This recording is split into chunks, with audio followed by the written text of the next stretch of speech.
किसान साथियों, आज का हमारा विषय है यूरिया। जो हम अपने खेत में डालते हैं उसमें यूरिया में नाइट्रोजन को ज़्यादा से ज़्यादा मात्रा में हमारी फसल कैसे पाएं और कितनी मात्रा में अपनी फसल में डालें, ये आज का हमारा विषय है।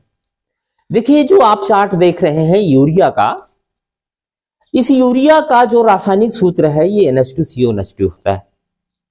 जब हम यूरिया अपनी फसल में डालते हैं तो वो मिट्टी की नमी को अवशोषित करके और मिट्टी में पाए जाने वाले एंजाइम की मदद से हमारी जो यूरिया है अमोनियम और कार्बन डाइऑक्साइड में बदल जाती है।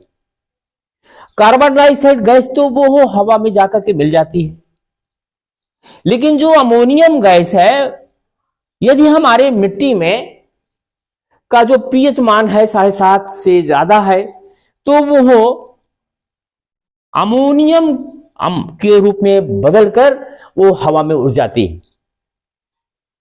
ये जो हमारा अमोनियम है, हमारी मिट्टी में पाए जाने वाले जो बैक्टीरिया है उस अमोनियम को नाइट्रेट में बदल देते हैं और नाइट्रेट का जो नाइट्रोजन है वो हमारे पौधे ग्रहण कर लेते हैं। यदि हमारी मिट्टी में पानी की मात्रा ज्यादा है या नमी ज्यादा है तो नाइट्रोजन जो काफी मात्रा में लीचिंग करके वो जमीन के नीचे चला जाता है। इस नाइट्रेट से यदि पानी की मात्रा या नमी की मात्रा ज्यादा है तो ये जो नाइट्रेट है वो नाइट्रस ऑक्साइड और डाई नाइट्रोजन में भी कन्वर्ट हो जाता है। इस तरह से हमारे यूरिया की ज्यादातर नाइट्रोजन की मात्रा वो नष्ट हो जाती है, जबकि यूरिया हमारे फसल के लिए सबसे ज्यादा नाइट्रोजन देने वाला वो फर्टिलाइजर है। इसमें 46% नाइट्रोजन होता है।